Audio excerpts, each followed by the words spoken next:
il y a 2 points que j'ai relevés dans la prière qu'il faudrait voir.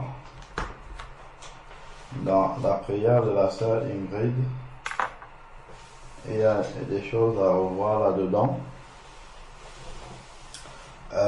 dans le sens où c'est pas,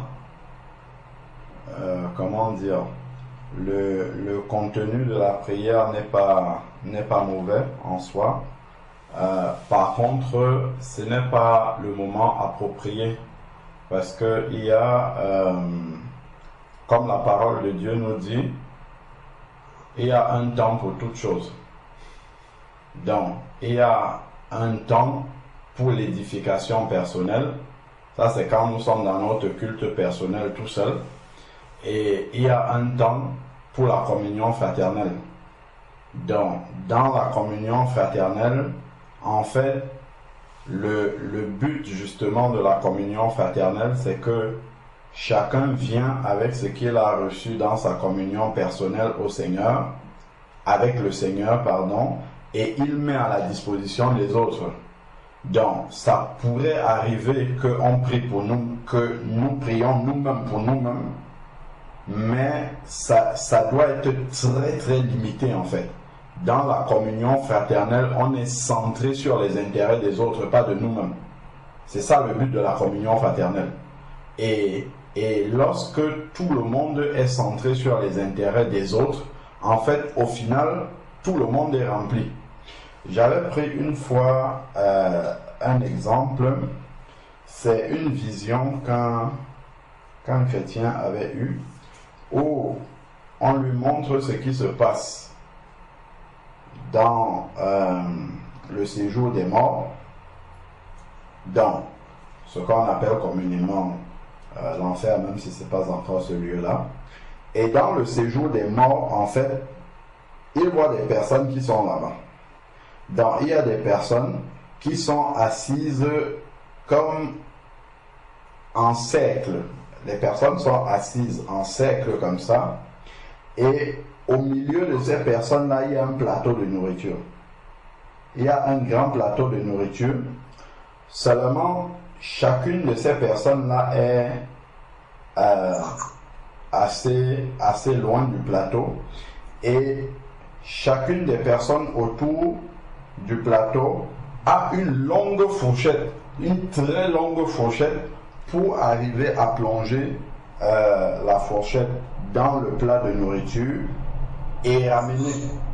Donc, avec la fourchette, même si ce n'est pas très simple, mais les gens arrivent à plonger la fourchette dans le plat de nourriture. Mais par contre, tourner une fourchette de 2 mètres et venir mettre dans ta propre bouche, ça c'est presque mission impossible. Et donc, ce frère, cette sœur, ce chrétien qui avait cette vision-là, voit comment les gens dans le séjour des morts, tout le monde a pioché, très bien, mais personne n'arrive à ramener dans sa propre bouche. Et ils insistent, chacun essaye, ils essayent, ça se verse, ils retournent, ils repiochent encore, ils essayent, mais ça se verse toujours, ils n'arrivaient pas. Personne n'arrivait à ramener la nourriture dans sa propre bouche une fois qu'il avait pioché avec la fourchette de 2 mètres. Ensuite, on lui remonte la même image maintenant qui se passe au ciel. Donc, la même image, on a un plateau au milieu et puis on a des gens autour du plateau. Et au ciel, l'attitude des gens, elle était différente. En fait, les gens avaient toujours des fourchettes de 2 mètres, mais elles étaient, ces personnes-là, habitées par la sagesse et l'amour de Dieu. Donc, ce que chacun faisait, c'est qu'il piochait dans le plateau et au lieu d'essayer de ramener vers sa propre bouche, il donnait au voisin dont la fourchette pouvait atteindre. Et chacun donnait à son voisin dont la fourchette pouvait atteindre et à la fin, tout le monde était nourri.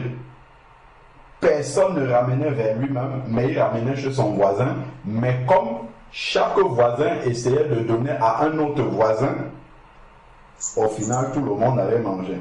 Donc, on a la même quantité de nourriture. Dans le séjour des morts, personne n'arrive à manger. On a la même dans le ciel, mais tout le monde arrive à manger. Ça, c'est simplement une image qui nous montre en fait le but de la communion fraternelle. Le but de la communion fraternelle, c'est que c'est, comme la parole de Dieu nous le dit, 1 Corinthiens 14, 26. Ça, on le connaît bien. Et il ne faut pas l'oublier, il faut vraiment toujours voir la communion fraternelle dans ce but-là. Et c'est de cette manière-là, en fait, que le Seigneur va toujours nous remplir. Donc, le Seigneur nous dit dans 1 Corinthiens chapitre 14, verset 12, que faire donc frère, on connaît bien, verset 26, pardon, excusez-moi, 1 Corinthiens 14, 26, que faire donc frère lorsque vous vous assemblez, chacun a-t-il un cantique, une instruction, une révélation, une langue, une interprétation? On voit en fait que tout le monde doit participer. Donc, tout le monde doit participer, mais regardons dans le but. Le but n'est pas d'avoir un cantique pour moi, d'avoir une instruction pour moi, d'avoir une révélation ou une interprétation pour moi. On dit ici, ce n'est pas que certains cantiques se fassent pour l'édification, on dit que tout soit pour l'édification. Tout. C'est-à-dire que même l'esprit seulement qui m'anime pour dire une parole doit être pour édifier l'autre. Ça ne doit pas être pour moi. L'édification, c'est donner à l'autre, en fait. C'est édifier l'autre. C'est ça le but de la communion fraternelle. Donc, il dit que tout soit pour l'édification de l'autre. Donc, il faut qu'au travers de chacune de mes interventions, que déjà même avant même d'intervenir, en priant même pour venir participer à la communion fraternelle, ma prière, la prière de chacun doit être: Seigneur, remplis-moi pour que j'en ai, non pas pour moi, mais pour apporter aux autres. C'est ça le but de la communion fraternelle. Et quand tout le monde apporte pour les autres, comme on a vu le plateau dans le ciel, quand chacun apporte pour l'autre, c'est comme celui qui pioche dans le plateau pour donner à l'autre. En fait, tout le monde sera nourri. Donc c'est ça le principe de la communion fraternelle et il ne faut jamais perdre cela de vue. Je peux venir charger de tous les problèmes du monde, mais quand j'arrive dans la communion fraternelle, je m'oublie complètement. Et quand je dis, je ne parle pas de moi, je parle de l'attitude du chrétien. Le chrétien, quand il vient à la communion fraternelle, peu importe, le Seigneur a dit: venez à moi, vous tous qui êtes chargés et fatigués, je vous donnerai du repos. Donc le Seigneur est déjà notre repos. Donc quand on vient à la communion fraternelle, fatigué et chargé, on a déjà reçu le repos du Seigneur. On vient, on s'oublie soi-même et on se donne entièrement pour l'autre. Et quand tout le monde se donne pour les autres, en fait, au final, tout le monde est rempli, tout le monde est nourri, tout le monde avance, comment dire, d'un même pas. C'est ça le but de la communion fraternelle. Voilà pourquoi même, souvent quand on dit qui a un sujet de prière, quelqu'un ne va pas élever la voix et commencer à prier pour lui-même, mais il va dire: j'ai un sujet de prière, priez pour moi pour tel sujet. Et c'est quelqu'un d'autre qui va prier pour lui. Je ne sais pas si on voit. C'est quelqu'un d'autre qui va... Quand quelqu'un d'autre prie pour toi, en fait, il porte le fardeau avec toi. Et directement, le fardeau, il est plus léger. Parce que vous êtes deux à porter. Mais si tu pries encore pour toi, toi-même, en fait, tu restes avec le fardeau seul. Donc, tu viens à la communion fraternelle. Au lieu qu'en ressortant, ton fardeau soit plus léger, en fait, ou n'existe même plus, tu vas ressortir, le fardeau va continuer à peser pour toi, sur toi, parce que tu as prié toi-même, tu es resté avec. Alors que quand les autres prient pour ton fardeau, en fait, en priant, ils t'aident à le porter, et donc ils ne pèsent plus sur toi. C'est ça le but, en fait, la communion fraternelle. Et il faut vraiment réaliser ça. Et ça, effectivement, ça change de sa communion personnelle avec Dieu. Parce que même si on a du mal dans la communion personnelle à céder, comme on le sait bien, à céder nos fardeaux à Dieu, au moins dans la communion fraternelle, quand les autres prient pour moi, ils portent le fardeau avec moi. Et donc, directement, le fardeau, il est plus léger. Regardons Romains chapitre 14, verset 19. Romains chapitre 14, verset 19. Romains 14, verset 19. Il est dit: ainsi donc, recherchons. Est-ce que nous voyons? Quand le Seigneur demande de rechercher, on cherche quelque chose qui est perdu. On cherche quelque chose qui ne se trouve pas comme ça de manière, évidente. Là, il parle de recherche. Quand on parle de rechercher, c'est comme quelque chose qui est caché, en fait. Il faut fouiller pour trouver. Donc, ce ne sont pas des choses triviales qui vont de soi. Il dit, recherchez donc ce qui contribue à la paix et à l'édification mutuelle. C'est-à-dire qu'on s'édifie entre nous. S'il demande de rechercher, ça veut dire que ce n'est pas quelque chose qui est naturel. L'être humain, de manière naturelle, pense d'abord à lui-même et à lui-même seulement. Il sert d'abord ses propres intérêts. Donc, si le Seigneur demande de rechercher ce qui sert l'intérêt de l'autre, c'est parce que le Seigneur qui nous a créés sait que ce n'est pas quelque chose qui est naturel. Je ne peux pas naturellement arriver à la communion fraternelle étant chargé de tous mes problèmes de fardeau et je commence naturellement à prier pour les fardeaux des autres. Ce n'est pas quelque chose qui va venir naturellement. C'est le fruit de l'esprit en moi qui va produire cela. C'est le fruit de l'esprit en moi qui va faire en sorte que je m'oublie moi-même pour me donner pour les autres. Quand je m'oublie moi-même, ça ne veut pas dire que tous mes besoins sont satisfaits. Loin de là. Très loin de là. Je m'oublie moi-même parce que j'ai déposé tout entre les mains du Seigneur et là, je peux me consacrer, je peux me donner entièrement aux autres. Et ça, c'est une œuvre spirituelle. C'est une œuvre de l'esprit. C'est l'esprit de Dieu qui fait ça, en fait. Donc, si je veux juste écouter mon moi, ma chair, je vais venir et je serai centré sur moi-même. Je vais déjà prier pour moi-même. Je vais poser mes problèmes et puis je vais repartir, en fait, avec la vision de moi-même.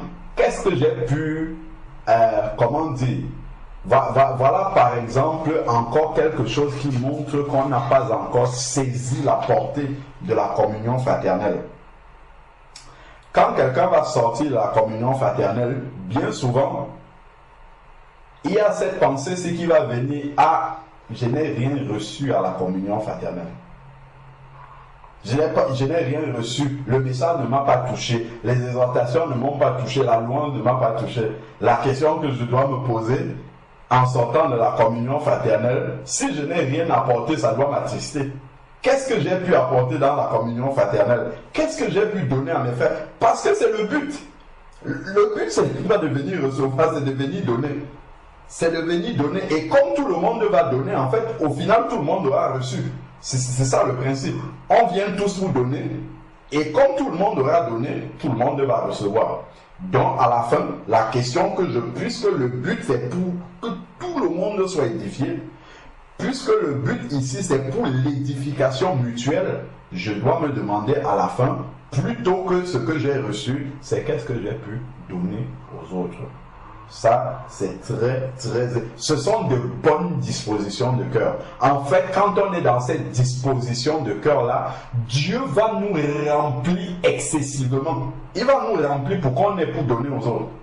Parce que, en fait, Dieu veut édifier son Église. Ne pensons pas que quand nous disons que nous édifions les uns les autres, c'est que nous avons une capacité à édifier. Nous n'avons aucune capacité. C'est Dieu qui édifie son Église. Donc si je dis au Seigneur, Seigneur, ma prière c'est que tu me rendes en bénédiction pour que je puisse édifier, mais le Seigneur peut accomplir, ce n'est même pas il va accomplir de grandes choses dans ma vie pour que j'ai des témoignages pour donner aux autres et fortifier les autres. C'est ça.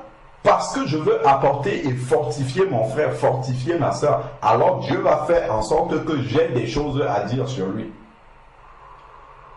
Si justement on est comment dire, tourné dans ce sens-là, on va vraiment voir la main du Seigneur agir dans notre vie, parce que le Seigneur sait qu'on n'est pas tourné sur nous-mêmes. 1 Corinthiens chapitre 12 verset 7. 1 Corinthiens 12 verset 7. 1 Corinthiens chapitre 12 verset 7. 1 Corinthiens 12 verset 7. Et là, on parle des dons spirituels. Les dons spirituels sont très très utiles. Très utiles dans la marche des disciples du Seigneur. Mais regardons ce qui est écrit ici dans le verset 7. Il est dit, or à chacun, la manifestation de l'esprit est donnée pour l'utilité commune. Regardons comment le Seigneur fait. Il donne la manifestation de l'esprit à une personne pour l'utilité de tout le monde, pour que tout le monde puisse en bénéficier. Parce que Dieu ne veut pas concentrer son don en une personne et que ça serve uniquement à cette personne. Sinon, la personne va même s'en glorifier, au lieu de donner toute la gloire au Seigneur.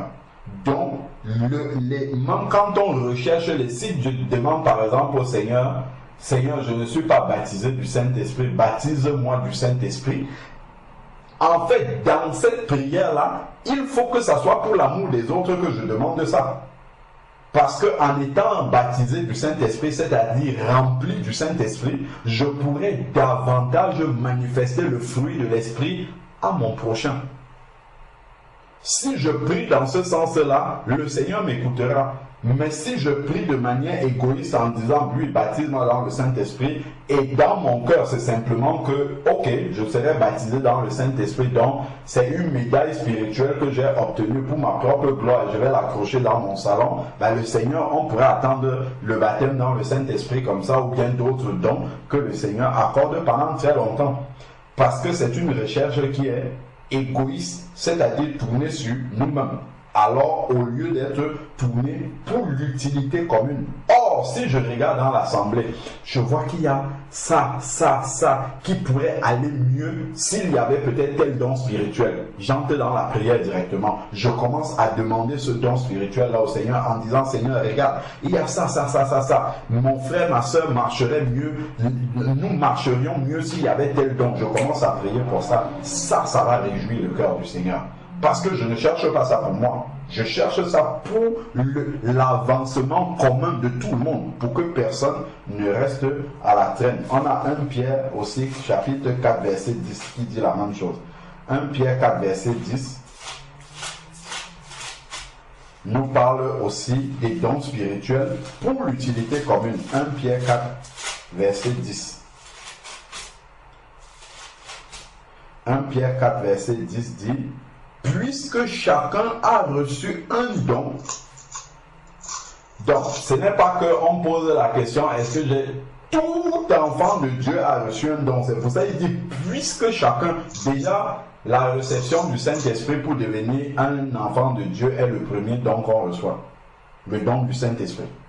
Donc, il dit, puisque chacun a reçu un don, mettez-le au service des autres en bon intendant de la grâce si diverse de Dieu. Donc le but du don, même un témoignage est une manifestation d'un don, de la reconnaissance au Seigneur, tout ça, parce que ça ne vient pas de nous. Un don, c'est quelque chose qu'on nous a donné, tout simplement. C'est quelque chose que nous n'avons pas mérité, on nous a donné, c'est un cadeau qu'on nous a fait, c'est ça un don. Donc, en le mettant, le but est de le mettre à la disposition des autres. Mettez-le au service des autres. Donc il faut toujours qu'on soit dans cette disposition-là. Donc, il y a encore d'autres versets, toujours dans 1 Corinthiens 14, justement, qui parlent de la réunion des saints, la manière dont ça doit se passer. Il y a plusieurs versets qui parlent justement de la recherche de ce qui est de l'utilité commune. Donc, lorsqu'on voit par exemple, le verset 1 du chapitre 14 de 1 Corinthiens 14, 1, il est dit, demandez, recherchez l'amour, aspirez aussi aux dons spirituels, mais surtout celui de prophétie. Pourquoi celui de prophétie? Verset 4, celui qui parle en langue s'édifie lui-même. C'est d'abord pour son édification personnelle.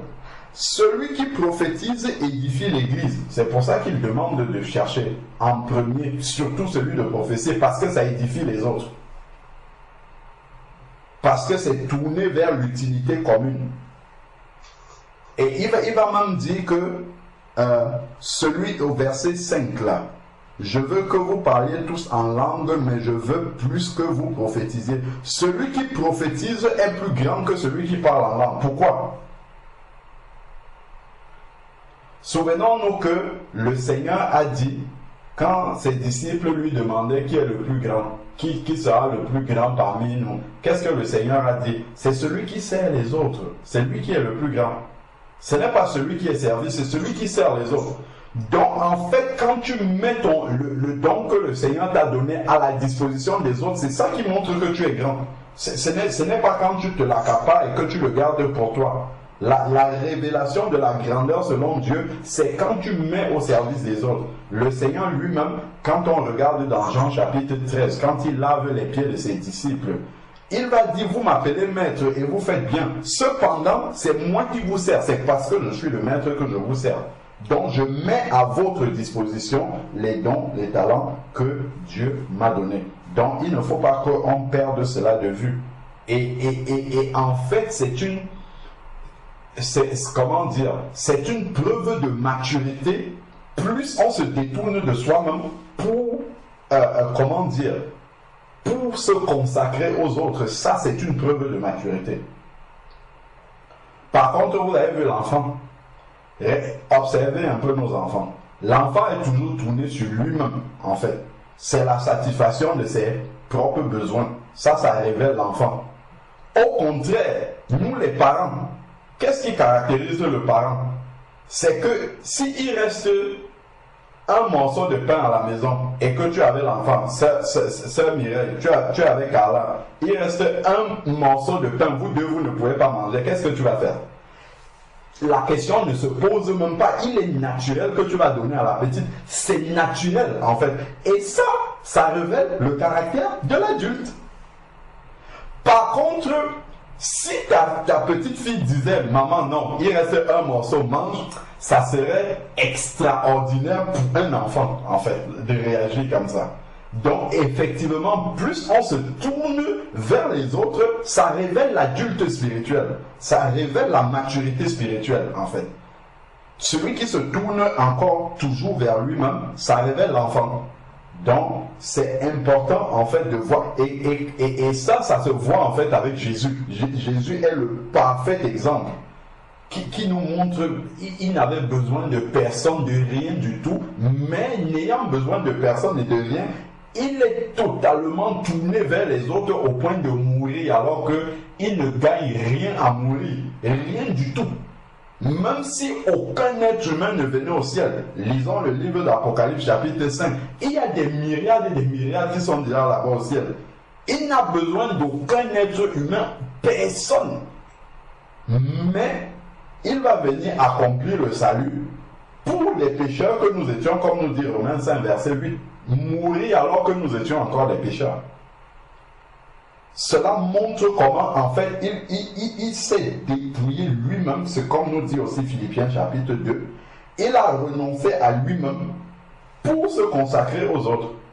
Et plus nous entrons dans ce renoncement-là, plus, en fait, ça montre que la manifestation de Christ grandit en nous. Le caractère de Christ grandit en nous. Et le caractère de Christ révèle la maturité spirituelle. Le verset 12 nous dit, nous sommes toujours dans 1 Corinthiens chapitre 14, de même vous, 1 Corinthiens 14, 12, de même vous, puisque vous aspirez aux dons spirituels, Regardons ce qu'il dit. C'est un rappel. C'est très redondant, en fait, pour éviter justement d'avoir un mauvais exercice, une mauvaise pratique des dons spirituels, pour que ça ne soit pas fait de manière égoïste, pour que ça soit fait vraiment d'une manière qui réjouisse le cœur de Dieu et qui atteigne les objectifs du Seigneur. Donc il est dit ici, de même, vous, puisque vous aspirez aux dons spirituels, que ce soit pour l'édification de l'Église, que vous cherchiez à les avoir en abondance. On cherchait à avoir des dons en abondance, non pas pour épater les autres, mais pour édifier les autres, pour devenir plus petit en fait que les autres. C'est ça. Parce que quand tu as un don, tu te mets au service des autres. Ça te rend plus petit. On pense souvent qu'un don spirituel, élève quelqu'un. Au contraire, ça l'abaisse. Ça l'élève d'un point de vue du Seigneur, mais en l'abaissant au point de vue des hommes. Parce qu'il devient serviteur des autres. Et c'est tellement mal compris, en fait, au milieu des enfants de Dieu, c'est compris à l'envers. C'est-à-dire que quand quelqu'un a reçu un don spirituel, il commence à s'élever. Au contraire, il doit se rendre plus petit. Parce que ce don-là est pour ceux qui sont là. Donc, tout le monde doit pouvoir te déranger à tout moment pour que tu mettes ce don-là à sa disposition. Parce que Dieu te l'a donné pour les autres. Donc, ça doit t'abaisser, en fait. Ça doit te rendre plus petit pour pouvoir servir les autres. Quand tu reçois un don spirituel. Mais comme ce n'est pas expliqué dans l'esprit, souvent, le don spirituel, quelqu'un va plutôt vouloir se faire supplier pour qu'il mette le don à la disposition des autres. Quelque chose qu'il a reçu gratuitement. C'est pour ça que le Seigneur insiste pour appeler ça don, pour montrer en fait que tu n'as rien fait pour l'avoir. On te l'a donné gratuitement pour que tu le mettes à la disposition des autres. Et maintenant, pour le mettre à la disposition des autres, dans l'esprit du Seigneur, ça demande que tu t'abaisses. Ça demande que tu te fasses petit, plus petit que les autres. Donc, c'est important de voir que les dons, c'est toujours pour l'utilité commune. Donc, quand on vient dans la communion fraternelle, tout ce qui va s'exprimer là, vu que ce sont des choses que nous avons reçues de Dieu, en fait, ce sont des dons qui s'expriment. Donc, tous ces versets-là nous rappellent que la communion fraternelle, c'est pour l'édification mutuelle, c'est pour s'édifier entre nous, pour que chacun puisse recevoir une portion. Ainsi, 1 Thessaloniciens chapitre 5 verset 11, je finis là. 1 Thessaloniciens chapitre 5 verset 11 dit: ainsi donc, exhortez-vous mutuellement, édifiez-vous l'un l'autre, comme vous le faites déjà. Donc on voit que la volonté du Seigneur est toujours d'être tournée sur l'autre et non d'être centré sur soi-même. Parce qu'on est déjà étant centré sur nous-mêmes. Et l'Esprit de Dieu nous tourne vers l'autre, justement. Voilà pourquoi, en fait, quand le Seigneur donne le deuxième commandement qui est semblable au premier, il dit: tu aimeras ton prochain comme toi-même. Pourquoi c'est un commandement d'aimer l'autre? En fait, il n'y a pas de commandement à s'aimer soi-même. Vous voyez, le Seigneur dit: aime ton prochain comme toi-même.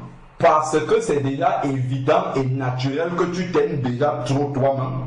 Donc il te demande simplement de rechercher à aimer l'autre en imitant la manière dont tu t'aimes. Parce qu'on ne t'apprend pas à t'aimer toi-même. C'est quelque chose qui est en l'homme, dans la nature adamique, qu'on a reçu déjà. Donc Dieu nous demande simplement, pour l'autre qui est en face de toi, imite la manière dont tu t'aimes. Tout simplement. Et là, c'est un commandement et c'est une œuvre de l'esprit en nous. C'est l'esprit en nous qui peut nous amener à imiter la manière dont on s'aime pour aimer notre prochain.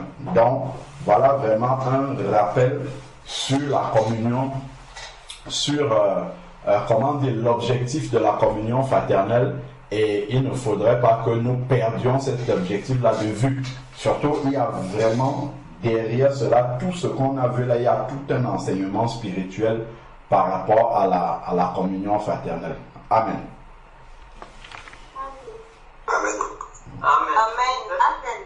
Je vais ajouter quelque chose. Je vais ajouter quelque chose pour montrer que lorsque nous nous assemblons, en fait, l'apôtre Paul le dit dans 1 Corinthiens 11. Dans 1 Corinthiens 11, il dit, lorsque vous vous assemblez, en donnant cet avertissement, ce que je ne loue point, je ne sais pas si vous me suivez bien, ce que je ne loue point, c'est que lorsque vous vous assemblez, c'est que vous vous assemblez non pour devenir meilleur, mais pour devenir pire. Et on va revenir dessus pour voir un peu comment est-ce que qu'est-ce que l'apôtre Paul appelle devenir pire. Il va prendre une scène qui se passe au moment où on prend la scène. Nous allons revenir dessus par la suite. J'aimerais qu'on prenne un peu Luc chapitre 19, parce que Jésus-Christ, n'oublions pas, Jésus est venu sur la terre, comme le frère le disait dans Romains 5, versets 6 à 8. Jésus est venu sur la terre pour mourir pour les impies que nous étions. Et Jean 3,16 nous dit que car Dieu a tant aimé le monde qu'il a donné son Fils unique. Donc, dans la communion fraternelle, la manifestation de l'amour, comment est-ce que je vais montrer que j'aime mon frère ou que j'aime ma soeur, c'est que je vais lui donner quelque chose. Je viens vers mon frère ou vers ma soeur parce que je veux lui donner quelque chose. C'est pour ça que nous nous assemblons. Dieu était le premier à se rapprocher des hommes. Donc, il a voulu faire cette communion avec l'être humain. Et en voulant faire cette communion avec l'être humain, la première chose qu'il a faite, c'est qu'il a fait un don. Il a fait un don, il a donné son Fils Jésus-Christ. Pour que celui qui croit en lui ne périsse point, mais qu'il ait la vie éternelle. Donc, lorsque je viens dans une communion fraternelle, dans la communion fraternelle, je dois aussi venir avec le désir de donner quelque chose pour que celui qui est à côté de moi soit non seulement édifié, qu'il soit encouragé, qu'il soit fortifié, qu'il soit relevé lorsqu'il était tombé, qu'il soit encouragé s'il était découragé, parce que c'est ce qui ressortait aussi dans les prières des uns et des autres, où on rendait grâce à Dieu de ce que je suis tombé, plusieurs fois je suis tombé et tu es venu me relever. Souvent, nous nous demandons comment est-ce que le Seigneur peut venir relever son enfant. Pour venir relever un frère ou une sœur, le Seigneur peut justement passer par un autre frère au moment de la communion fraternelle. Donc, il va utiliser mon frère, la situation de mon frère ou la situation de ma sœur pour m'éclairer sur quelque chose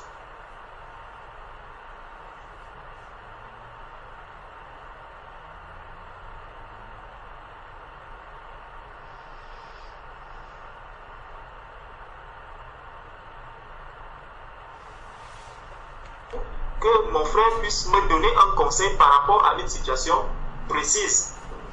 Donc la communion fraternelle est vraiment un endroit que le Seigneur a utilisé parce que lui-même, en venant sur la terre au travers de notre Seigneur et Sauveur Jésus-Christ, il n'a pas voulu se mettre à part ou tourner les regards uniquement vers lui. C'est pour ça que quand on regarde, Jésus pouvait faire tous les miracles que ses disciples faisaient.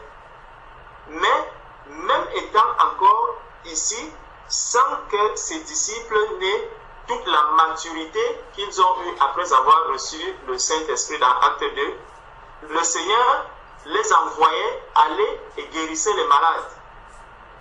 Donc justement pour que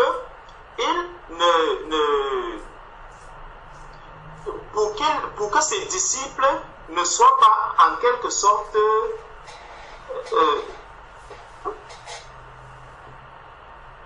comment dirais-je, effacés un peu. Mais il a toujours voulu que le monde voit que ce n'est pas lui seul qui peut faire ces choses, mais que même ses disciples sont capables de faire certaines choses parce qu'ils sont en communion spirituelle. Parce que la force que ses disciples ont, lui aussi, il a le pouvoir de partager cette force, de la leur donner. Donc, il donne aux disciples le pouvoir de pouvoir exhorter, de pouvoir encourager, de pouvoir guérir les malades, de pouvoir ressusciter même les morts. Ça encore, c'est un don. Nous voyons qu'en toute chose, le Seigneur fait des dons. Et qui dit don, dit une manifestation de l'amour. Donc c'est un signe que j'aime mon frère, un signe que j'aime ma soeur, lorsque je lui apporte quelque chose. Et les dons que nous avons, ce que j'ai à donner à mon frère, ça ne sera pas forcément quelque chose de matériel. Ça peut être un encouragement, ça peut être une exhortation. Tout ça, c'est vraiment des dons que le Seigneur nous donne. Si nous prenons un peu Luc chapitre 19,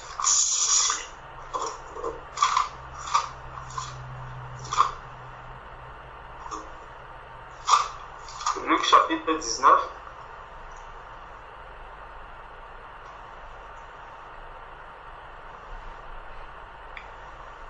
Voilà. On nous dit du verset 9 au verset 10, Jésus lui dit, le salut est entré aujourd'hui dans cette maison, parce que celui-ci est aussi un fils d'Abraham, car le Fils de l'homme est venu chercher et sauver ceux qui étaient perdus. Il est venu chercher et sauver ceux qui étaient perdus.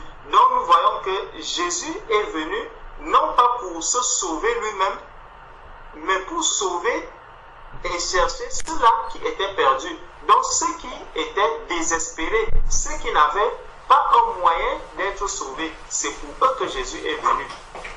Donc il est venu dans cette communion fraternelle, il est venu dans le monde des humains, rencontrer les êtres humains qui étaient sur la terre pour les sauver. Donc pour les faire passer de la mort à la vie, de la perdition à un endroit où ils pouvaient retrouver la lumière. Et le Seigneur va encore utiliser un autre passage où il dit que ce n'est pas celui qui est malade qui va vers le médecin.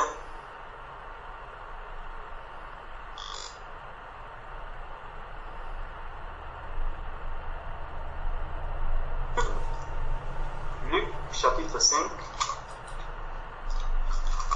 Nous voyons que dans Luc chapitre 5,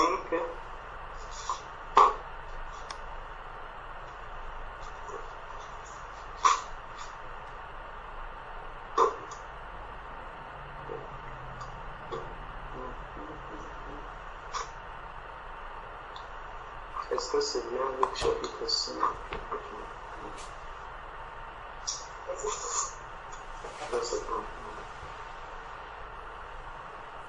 Voilà. Luc chapitre 5, verset 31.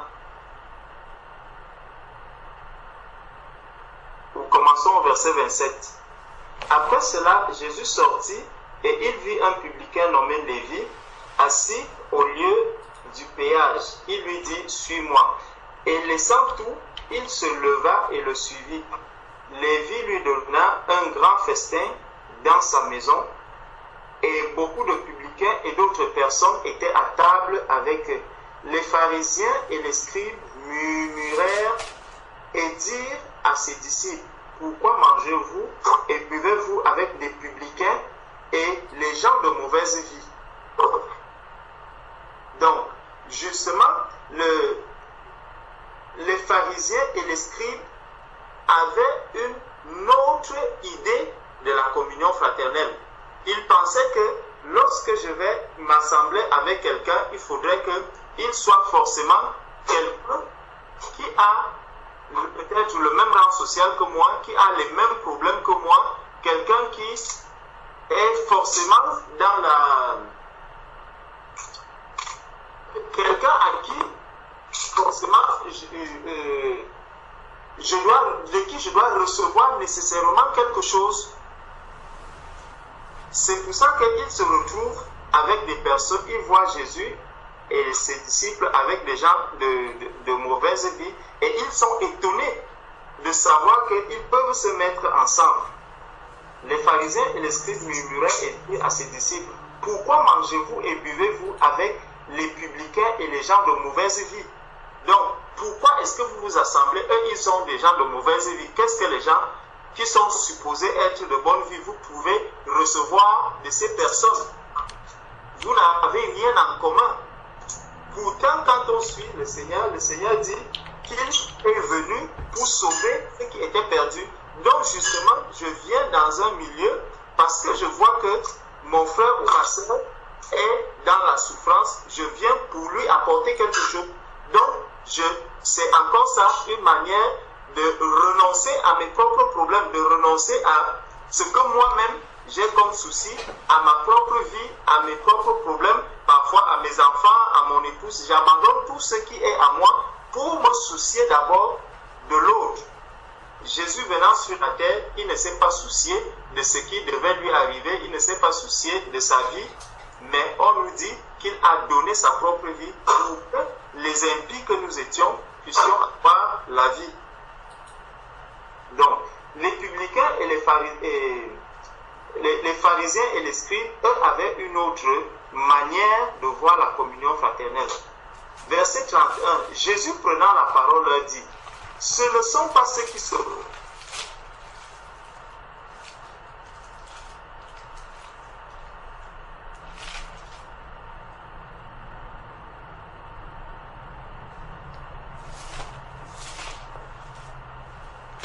Et le médecin est tenu de le guérir. Donc, ce n'est pas celui qui est guéri, ce n'est pas celui qui se porte bien qui va vers le médecin, mais celui qui est malade. Je me dis que lorsque j'arrive dans la communion fraternelle, je dois me dire, tous ceux qui sont autour de moi ont besoin de quelque chose. Et moi, je suis là parce que je peux leur apporter aussi quelque chose. Je peux leur apporter quelque chose qui va les encourager et les édifier, et non pas ce qui être là juste pour dire j'attends que maman tel prie pour moi, j'attends que tel prie pour moi, je demande que tel prie pour moi, j'exige que tel prie pour moi. Non, nous allons dans la communion fraternelle justement pour donner comme Jésus est venu sur la terre, non pour recevoir quoi que ce soit. Et regardez même jusqu'au moment où à Gethsemane, Jésus avait besoin d'être soutenu dans la prière. Mais là, ses disciples même ne l'ont pas soutenu. Ses disciples même ne l'ont pas soutenu à Gethsemane. Et Jésus était tellement étonné de savoir qu'après tout ce que j'ai vécu, j'ai fait avec vous, maintenant je vous demande vraiment de prier pendant 1 heure, vous n'arrivez pas à le faire. Donc vous voyez, nous avons toujours refusé des choses au Seigneur. Les disciples du Seigneur n'ont même pas pu tenir, ne serait-ce que dans la prière. Mais Jésus a tenu à faire son travail, à accomplir sa mission jusqu'au bout. Donc à vraiment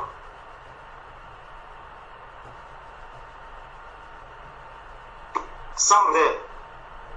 Donc ici il dit, ce ne sont pas ceux qui se portent bien, qui ont besoin de médecins, mais les malades. Je ne suis pas venu appeler à la repentance les justes, mais les pécheurs. Donc c'est vraiment celui qui est dans l'opposé de ce que nous sommes. Donc si je suis en bonne santé, je dois savoir qu'autour de moi, il y a peut-être un malade et je dois l'encourager, je dois lui apporter la bonne santé que j'ai. Si je suis, si dans ma vie, moi j'estime que peut-être j'ai trop de problèmes même, je dois venir encourager mon frère ou ma soeur qui commence à avoir des problèmes en lui disant que mais ma soeur, regarde, moi ça fait des années que je suis dans tel problème, ça fait des années que mon compte est au rouge, ça fait des années que je n'arrive pas à peut-être à avoir un logement, mais je suis dans la joie. Ça, c'est quelque chose que tu viens donner à ton frère. C'est une guérison que tu viens donner à ton frère ou à ta soeur qui a aussi un problème de logement. Parce que si mon frère ou ma soeur ne sait pas qu'autour de moi, j'ai des frères et des sœurs qui traversent les mêmes difficultés que moi, mais qui s'en sortent bien, qui ne tombent pas, qui n'abandonnent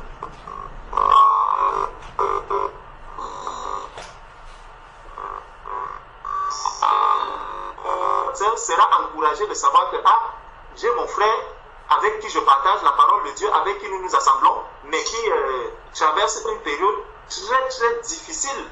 Peut-être il n'a pas de travail, il n'a pas de maison, dans sa famille les choses ne vont pas, mais il est tellement zélé, il continue même de nous encourager. Et ça, c'est quelque chose qui va vraiment booster la foi de mon frère ou de ma soeur. Donc, mais si je viens dans la communion fraternelle en me disant, oh, j'ai déjà tellement de problèmes, la seule chose que je veux, mes frères, prier pour moi, mes frères, demander ceci au Seigneur pour moi, mes frères, ne permettez pas que je puisse encore quitter cette réunion sans avoir reçu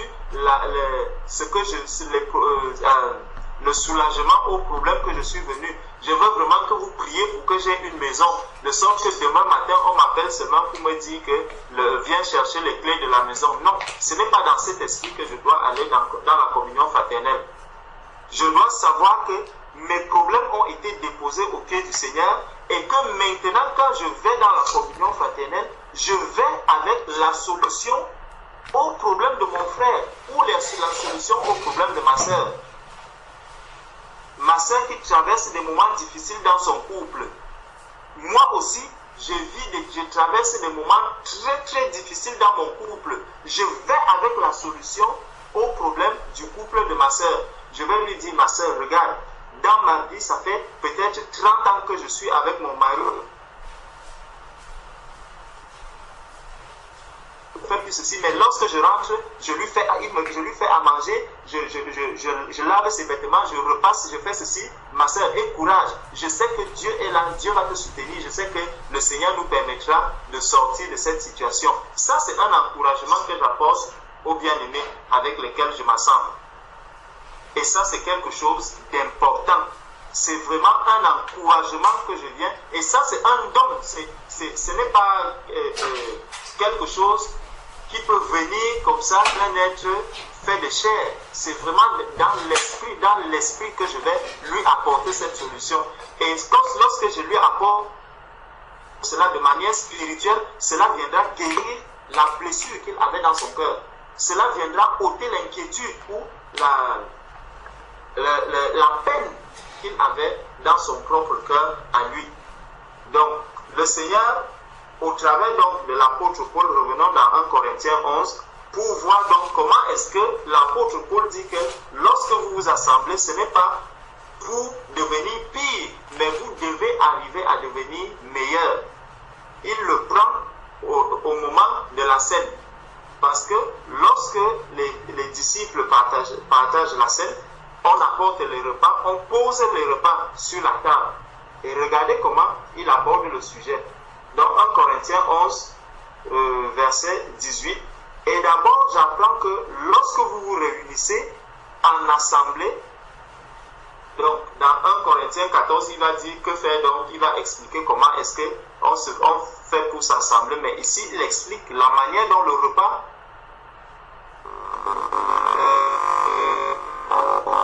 il dit, lorsque vous vous assemblez, vous vous réunissez en assemblée, il y a parmi vous des divisions.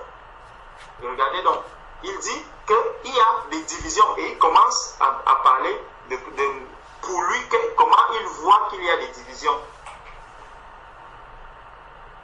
Et je le crois en partie. Vous voyez? Donc il dit je le crois en partie. Car il faut qu'il y ait aussi des sectes parmi vous afin que ceux qui sont approuvés soient reconnus comme tels au milieu de vous. Lors donc que vous vous réunissez, ce n'est pas pour manger le repas du Seigneur. Car quand on se met à table, chacun commence par prendre son propre repas. Donc Paul dit que Lors donc que vous réunissez, ce n'est pas pour manger le repas du Seigneur. Paul estime que ça, vous n'êtes pas en train de manger le repas.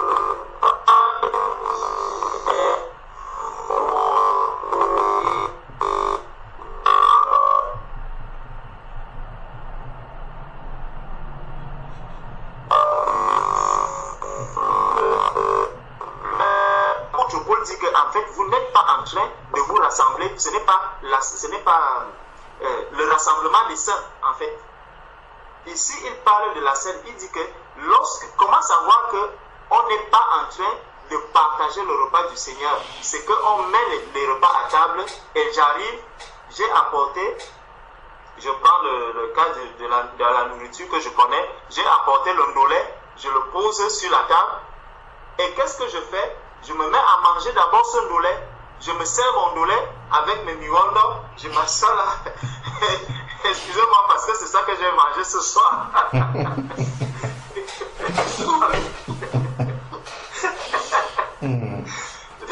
Donc, je commence à manger mon repas. C'est pas mon repas que je commence. Et Paul dit qu'en fait, vous n'êtes pas là en train de manger le repas du Seigneur.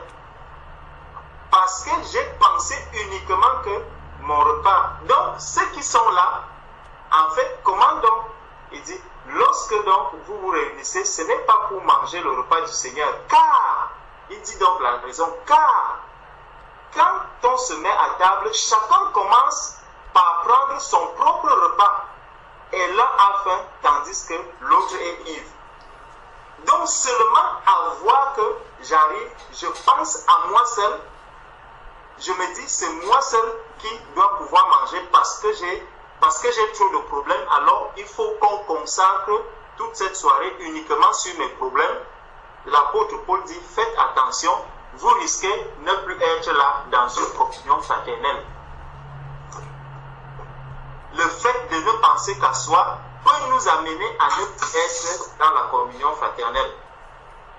Donc, chacun se met à table, il prend son propre repas. Pendant que celui qui est venu là, qui lui est... Parce que souvent on peut s'assembler et au milieu de nous, il y a des bien-aimés qui sont tellement affectés au point où ils n'arrivent même pas à prier, ils n'arrivent même pas à parler, ils n'arrivent même pas à dire quoi que ce soit. Il est juste là pour écouter, cherchant d'où est-ce que peut lui arriver peut-être une lueur d'espoir. Il dit, je vais quand même écouter, je vais rester là, je ne vais rien dire, je vais entendre tout ce que les bien-aimés vont dire. Et vraiment, quand le Seigneur voit quelqu'un dans cette disposition, il peut susciter un frère ou une sœur pour présenter son cas. Et lorsqu'il présente son cas, la personne se dit, ah, donc je ne suis même pas pire. Quand j'écoute sa situation, je crois que je suis même, comme on dit, je suis en haut. Parce que son cas est encore pire que le mien. Et ça donne la force à la personne. Et là, vous allez voir, vraiment, je demande pardon parce que je suis venu, j'étais tellement affecté. Mais quand j'entends la sœur dire, je crois que vraiment, Dieu est bon parce que mon cas n'est pas pire que le sien. Et ça encourage l'autre personne. Tout le monde en sort là ayant vraiment reçu quelque chose. Donc l'apôtre Paul dit que chacun commence par manger son propre plat. Et il dit, n'avez-vous pas des maisons pour y manger et boire? Donc justement, lorsque je suis seul dans ma communion personnelle avec le Seigneur, je peux présenter au Seigneur, si je veux être seul, je peux présenter au Seigneur tous les sujets qui me concernent individuellement, personnellement, je peux les présenter comme je veux. Seulement, n'oublions pas que même quand je suis seul, je ne dois pas oublier que j'ai des frères, j'ai des sœurs. Parce que si je pense uniquement à moi, même devant Dieu, ce n'est pas sain. Ce n'est pas...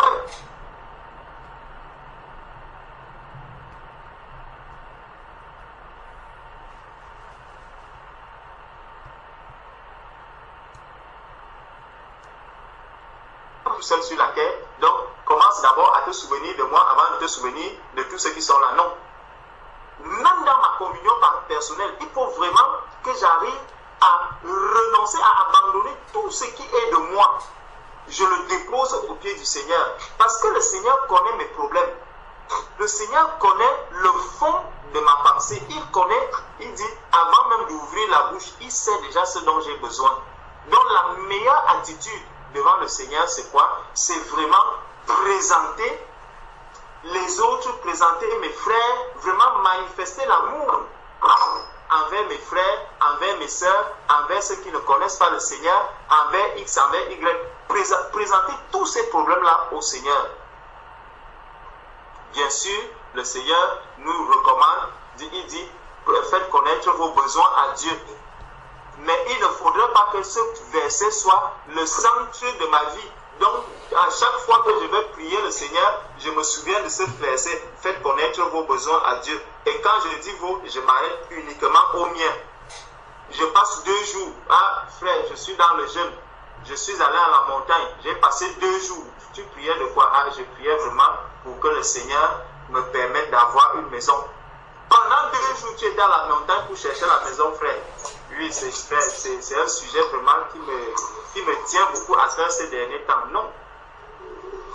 Il faudrait que l'on sache que dans la communion fraternelle, ou même lorsque je suis seul, je dois penser toujours à mes frères, penser à mes sœurs, prier pour les autres, donner pour les autres.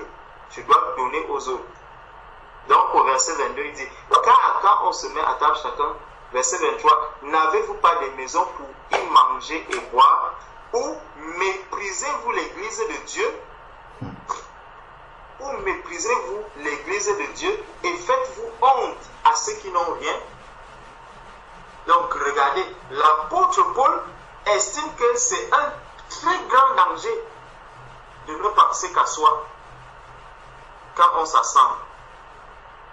J'arrive, je vois que j'ai posé ceci, j'ai des problèmes, il faut seulement que mes problèmes passent, que mes problèmes passent, que mes problèmes passent. Cela est un grand problème dans l'église.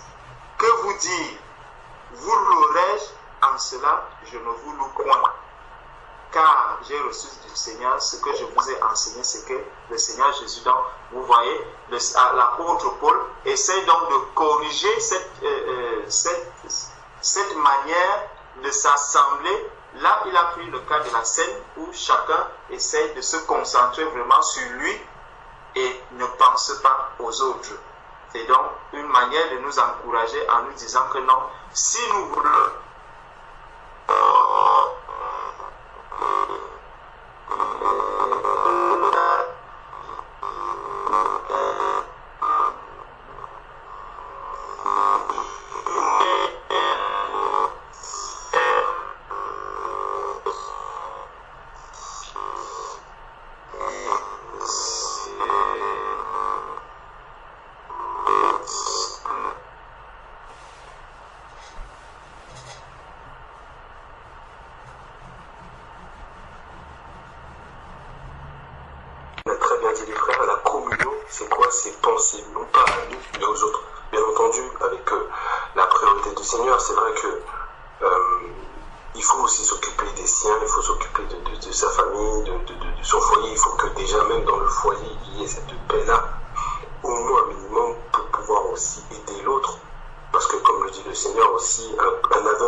ce sentiment qui était en Christ de vouloir vraiment passer le besoin de l'autre avant soi. Et là, on voit chaque jour. Et c'est vrai que du coup, moi, c'est ça en fait, moi, la chose que j'avais vraiment par rapport à ça, c'est de se dire que pour comprendre vraiment un frère, parce qu'en fait, lorsqu'on se dit en communion fraternelle, on est une famille. Et lorsqu'on parle de ces termes-là, famille, le Seigneur il emprunte ces mots-là parce que aussi il est aussi ce terme-là est aussi à son sens dans la famille aussi de sang. Et lorsqu'on voit une famille de sang, un père, une mère, des frères, des sœurs, pourquoi c'est une famille? non seulement elle le sent, mais aussi parce qu'il y a une relation qui est continuelle. C'est-à-dire qu'ils se voient tous les jours, qu'ils se connaissent, qu'ils connaissent le caractère, qu'ils connaissent aussi les forces ainsi que les faiblesses. Enfin, il y a tout un tas de choses qui en connaissance des uns des autres parce qu'il y a une vie qui est assez quotidienne. Et je pense que dans le Seigneur, c'est quelque chose. Et il y a ce côté-là où que la communion ne s'arrête pas uniquement aux réunions, au rassemblement des saints. C'est que le Seigneur, il appelle à ce que chacun d'entre nous, on se connaisse davantage, on partage davantage, on va plus loin pour vraiment, justement, pour pouvoir vraiment avoir se connaître et aussi connaître aussi et savoir aussi avoir des éclaircissements pour aussi savoir si nous sommes dans un même sentiment et qui est une communion vraiment parfaite. Et vraiment, c'est vrai que cette démarche-là, elle demande un sacrifice. Et dans 1 Jean 3, je crois que c'est 1 Jean 3, verset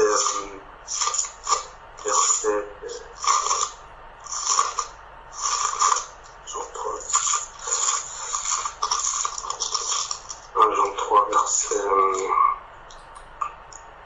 6.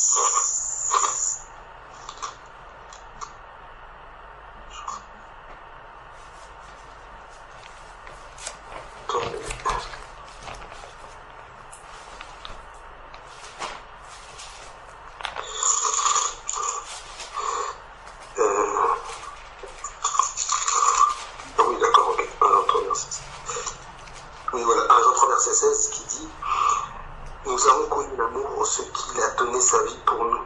Nous aussi, nous devons donner notre vie pour les frères. » Et c'est vrai que le frère Jean, il a parlé du coup à la suite, si quelqu'un possède un bien du monde et qu'en voyant son frère dans le besoin, il lui ferme les entrailles, comment l'amour de Dieu demeure-t-il en lui?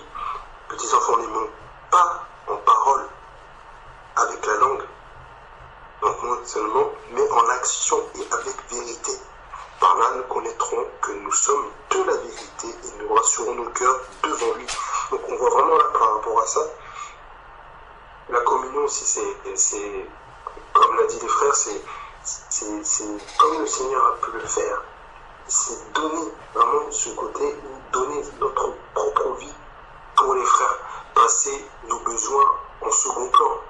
Et c'est pas, et comme l'a très bien dit le frère, c'est pas que nos besoins ne seront pas, on va dire, comblés, parce que le Seigneur sait en son temps, lui, il demande d'avoir la foi. Et c'est vrai que moi, j'ai pu l'expérimenter vraiment à plusieurs reprises, et que même des fois, ma femme, des fois, ne comprenait pas forcément le fait, voilà, c'est vrai, Sébastien, comment ça se fait, toi, tu appelles tout le temps, c'est vrai que dans le sens que le fait qu'on peut même des fois on ressent qu'il n'y a pas forcément de retour, on ne ressent pas peut-être la réciprocité, mais lorsque le Seigneur a mis ça dans le cœur, on n'attend pas un retour en fait. On dit mes besoins passent en second plan.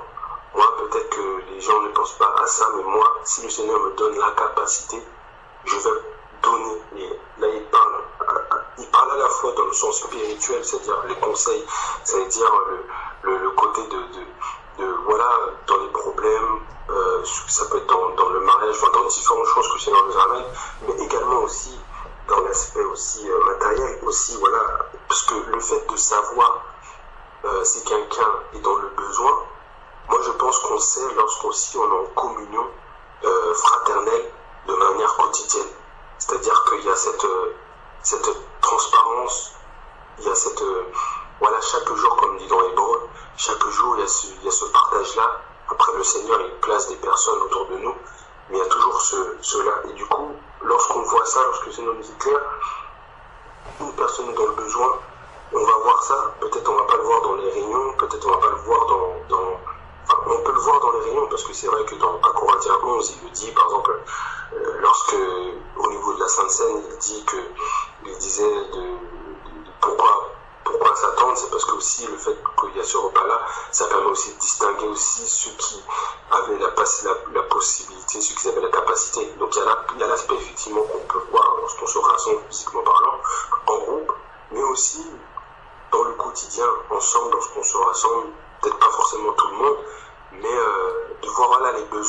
les choses comme ça. Et ça, c'est vraiment chaque jour. Et toutes ces choses-là nous permettent justement d'avoir, comme dit dans Philippiens 3, verset 16, dans Philippiens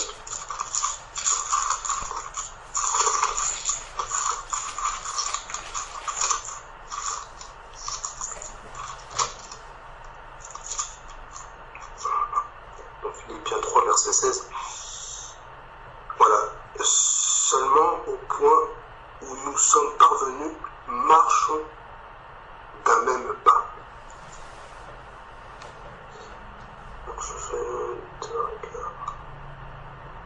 Soyons tous mes imitateurs. C'est vrai que c'est pas cette version-là, mais en fait, dans le sens où d'un même pas, et ben du coup voilà, d'un même pas, et surtout aussi également selon les mêmes règles et aussi selon les mêmes sentiments. Et je pense que par rapport à ça, le fait de savoir, de discerner si on marche d'un même sentiment, d'un même pas, qui habitait aussi également dans le Seigneur Jésus-Christ, c'est que la communion fraternelle est indispensable. Mais la communion fraternelle, moi je pense qu'elle ne s'arrête pas aussi uniquement dans des moments prédéfinis, parce que vraiment, après je sais pas si pour vous l'avez expérimenté lorsque vous étiez dans les assemblées, dans les dénominations, mais moi pour ma part, vraiment d'avoir vécu ça, c'était vraiment quelque chose où ça a été vraiment ça a vraiment permis de mettre en évidence de grosses failles en fait. Ce qui fait que les gens pensaient qu'il y avait une communion, les gens pensaient qu'ils étaient dans un même sentiment, les gens pensaient, oui, parce qu'on chante un même chant, parce qu'on écoute la même prédication, et comme il n'y a pas d'échange mutuel, comme il n'y a pas de partage quotidien, ben chacun vient avec son masque, en disant, bon ben moi, je vais garder la chose. Et effectivement, du coup, c'est plus la communion fraternelle, parce que du coup, la personne, elle pense à elle-même, elle dit, moi, je viens, moi, je prends pas la tête, je viens juste pour recevoir. Mais ça, c'est tellement une erreur, malheureusement, parce qu'ils pensent que les gens, la communion fraternelle, c'est simplement là, on s'assoit et on reçoit. Non, la communion fraternelle, avant tout, c'est donner ce que le Seigneur a pu mettre en nous. Et c'est un échange, c'est quelque chose de mutuel. Et le fait aussi de savoir les vrais visages, de savoir... Moi, il y a tellement de personnes aussi où j'ai pu vraiment voir, et ça aussi, je les exhortais, je disais, mes frères, pourquoi là, lorsqu'on rassemblait le dimanche matin, tu avais une attitude, mais lorsqu'on se voit, on partage, tu me dis autre chose. Il faut que tu sois intègre, il ne faut pas que tu sois double de cœur, il ne faut pas que tu aies peur des représailles, etc. Mais il faut que tu sois intègre selon l'Esprit de Dieu, mais il ne faut pas que tu joues un rôle, ou du moins d'autres sœurs qui est là, qui ont des gros soucis, qui ont des grosses difficultés dans leur couple. Mais comme chaque personne a un masque et montre que tout est parfait, du coup la personne elle culpabilise, elle se dit mais c'est moi qui ai un problème parce que j'ai des gros problèmes dans mon couple. Mais comme tout le monde a l'air parfait, bien habillé, tout le monde dit Amen, chante à gorge déployée, dit Alléluia, même des gens peuvent même être en transe. On se dit ah non, après on culpabilise, on garde en nous, et là c'est ça que l'ennemi souhaite, c'est rendre les gens captifs de cette manière-là, rendre les gens captifs parce que du coup il n'y a pas de libération, il n'y a pas les chaînes ne sont pas mises en lumière, les choses ténébreuses du cœur, les combats ne sont pas mis en lumière parce qu'effectivement les personnes ne comprennent pas qu'ils ont besoin de la communion fraternelle, et pas la communion fraternelle simplement, comme dit en Corinthiens 11, de se rassembler, parce que ça sert à rien de se rassembler pour être pire.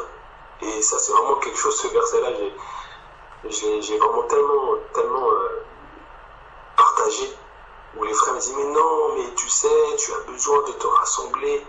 Je dis mais mes frères, mes sœurs, mais Corinthiens 11 il est clair, il a dit pourquoi se rassembler s'il n'y a pas de communion. La communion fraternelle n'est pas simplement, avant tout, ce n'est pas un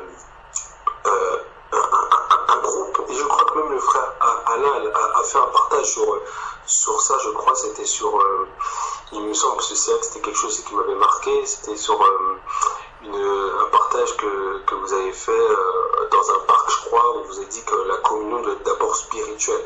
Il me semble que c'est ça le titre de la vidéo. Et c'est vraiment ça en fait, c'est qu'avant, la communion doit être spirituelle. Et pour qui cette communion spirituelle, elle doit être entretenue, elle doit être découverte. Moi en tout cas, j'ai vraiment, c'est vraiment le Seigneur me pousse à ça, de vous-même. Là, moi, ça fait très peu de temps que je suis là. Et c'est quelque chose, voilà, c'est une soif que j'ai de vous connaître chacun d'entre vous.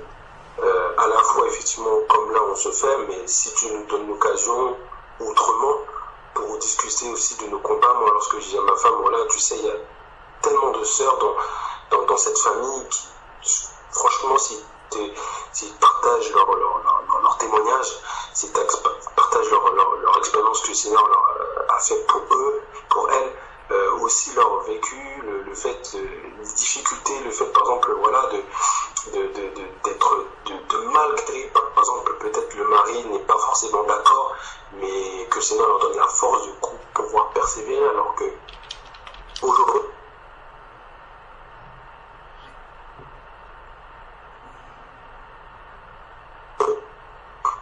que l'homme ou la femme ait eu un trait d'humeur qui ne convient pas, on baisse les bras directement. On baisse les bras, on baisse les bras, on dit bon ça sert à rien, ou du moins bon j'ai pas envie qu'il y ait des tensions dans le couple, donc du coup je préfère, voilà. Et voilà, et même là par rapport au frère Georges, frère Alain, pour vous dire, limite peut-être que j'ai être harcelé, mais c'est vrai que moi en tout cas j'ai besoin de découvrir. Je sais qu'on a même partagé avec les frères au début avant que je vienne par téléphone, mais voilà, d'un besoin en fait plus en fait pour vraiment voir aussi voilà, si on est vraiment dans un même sentiment, un même cœur, et comment aussi on peut s'aider pour être dans la perfection, parce que moi-même j'ai besoin de ce perfectionnement là dans la parole, j'ai besoin de ce perfectionnement là dans la voix de Dieu, cette exigence. Et peut-être qu'aussi mes frères aussi ont besoin, enfin voilà, chacun en tout cas on a un besoin l'un et l'autre, on s'apporte l'un et l'autre.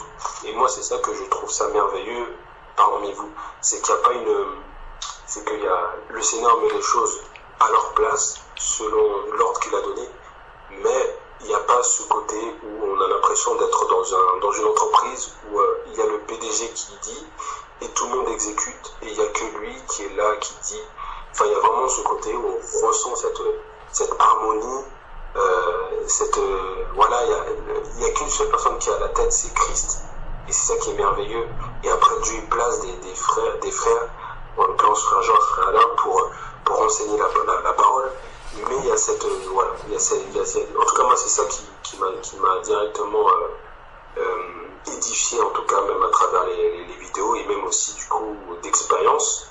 Et même aussi lorsque j'en parle aussi avec les frères autour de moi, le frère Gabin, frère Jean Chilé n'est pas là, mais j'en parle aussi, des fois on se parle, parce que du coup comme nous on vient du même milieu, et qu'il y a des choses qui peuvent bouleverser, qui ne sont pas habituelles à ce qu'on a pu vivre, mais le fait de voir, d'être en communion, et surtout voilà, d'être en communion avec frères et sœurs, selon la parole de Dieu, permet vraiment de pouvoir grandir. Et vraiment, moi, je pense que c'est l'objectif de chacun d'entre nous. Moi, c'est l'objectif que j'ai pour chacun d'entre vous, c'est de grandir, de parvenir à la perfection, et que vraiment nos robes soient lavées, pour que lorsque Christ reviendra, ne reviendra pas chercher par-ci par-là, mais reviendra chercher une église unie qui a marché selon un même sentiment, selon un même cœur, et selon ses voies. Amen. Amen. Amen. Amen. Que Dieu te bénisse, Frère Sébastien.